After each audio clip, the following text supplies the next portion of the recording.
Hi there. Has a lack of peace turned you into a different person? That's what we're talking about right now.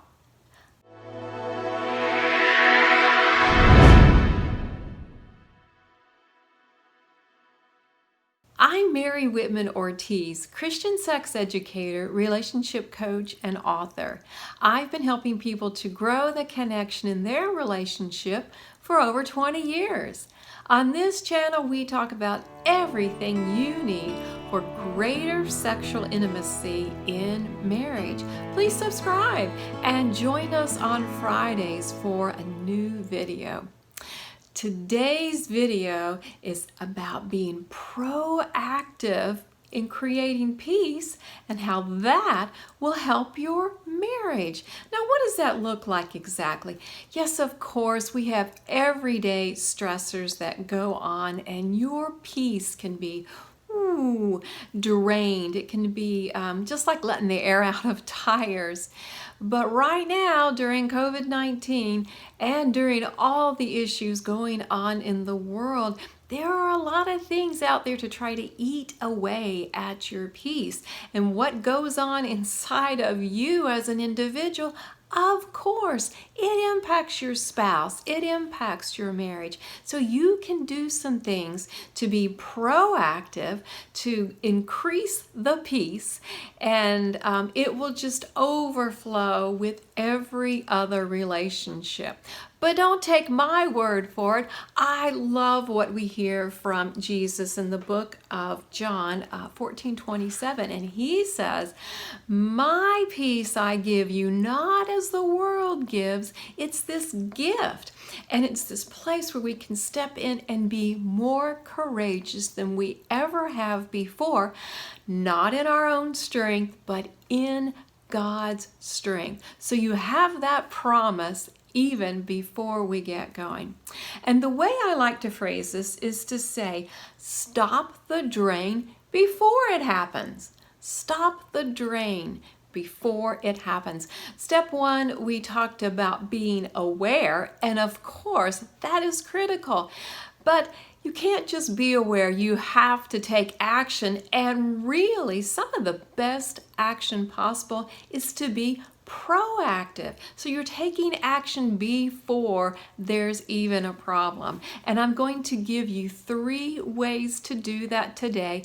They all start with the letter F. So you have 3 F's to fully step into a place of peace, and watch how that can overflow onto your spouse, into your marriage, your family, your community. I mean, peace is one of those gifts that keeps on giving. So what are these F's that you need to be aware of? Well, the first one is food. Now, yes, of course, you need healthy, nutritional food. It builds your stamina among so many other things. And that good food is good fuel to help you through some of these difficult times. But hey, you also need some special treats. You need some things to anticipate, to look forward to build excitement. So I would certainly encourage having a good relationship with food and realizing that when you do that, you're being proactive and you are stopping the drain before it happens. What's our second F? Our second F is fun. Now, fun is underrated. You know, people don't give it its due, and it's like work, work, work, carry the burden, carry the load.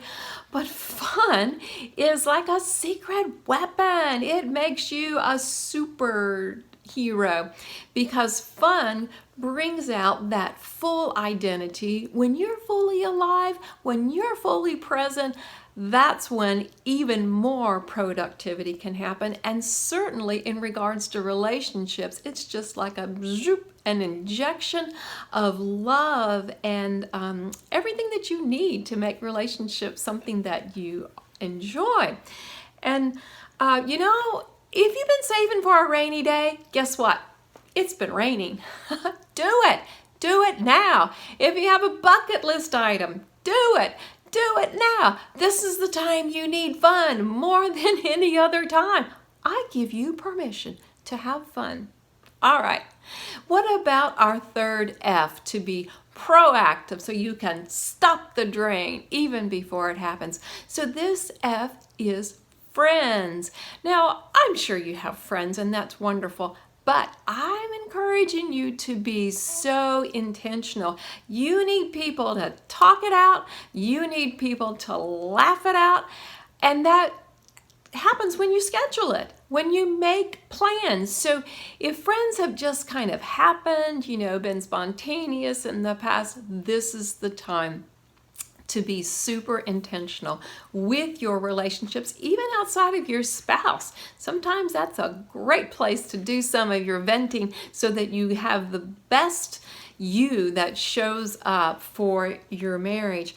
And I have another verse to remind you of why this is so important. So we'll be looking at the book of Mark, chapter 12, verse 31. That says, love your neighbor as you love yourself.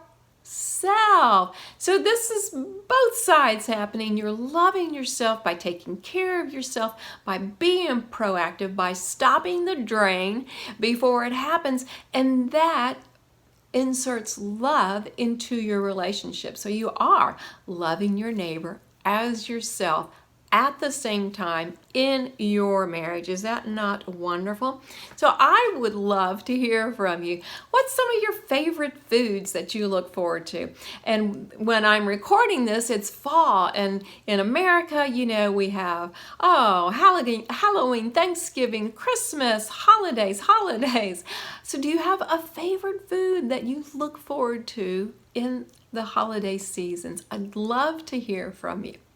Thank you so much for joining us. And remember, Father God wants to lavish His love on every area of your life, including sexual intimacy in marriage.